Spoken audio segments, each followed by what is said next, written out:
On 7, a major development in a story we first broke more than a year ago. A sexual predator learning his fate today after accepting a plea deal for preying on an underage girl who worked for him.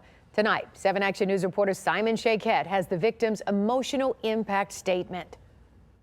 At sentencing, a victim of sexual assault describing her abuse at the hands of a predator, someone who stole her innocence when she was only 15 years old. He was a manager here at Burger King, and she was an employee. My virginity, my power, and my self-esteem were selfishly stolen from me at just 15 years old by a man almost twice my age. She's a sexual assault victim who was only 15 when her boss, then Waterford Burger King manager Daniel Bertram, forced her to have sex countless times inside a work bathroom. 4 years later, after he pled no contest, his victim explicitly sharing the physical and emotional nightmare she's been living. I am mentally drained and exhausted.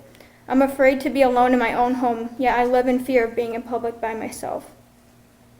My relationship with my parents has been lost. I know they want to help me, but I'm so ashamed of what has happened that I can't seem to find the way to move forward. Fearing for her safety when she worked at the now closed location on Dixie Highway, the victim says she was threatened and told she would be punished for talking. It led to severe depression, anxiety, and PTSD. It was not one, but many times he did this to me. Each and every time I was paralyzed with fear, usually closing my eyes to become numb so that I could just get through what I knew was going to happen. The victim who first shared her story with us was even more stunned when Bertram cut a ribbon at the opening of a new location next door, managing other young women.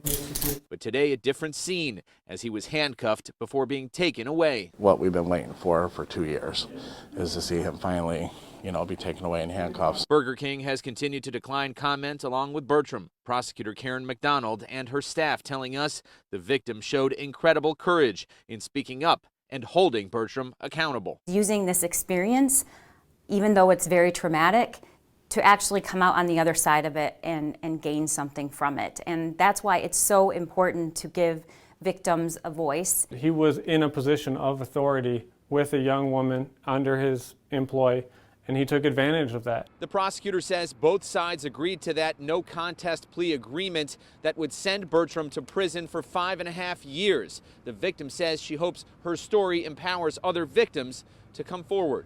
From Waterford, Simon Shakette, 7 Action News.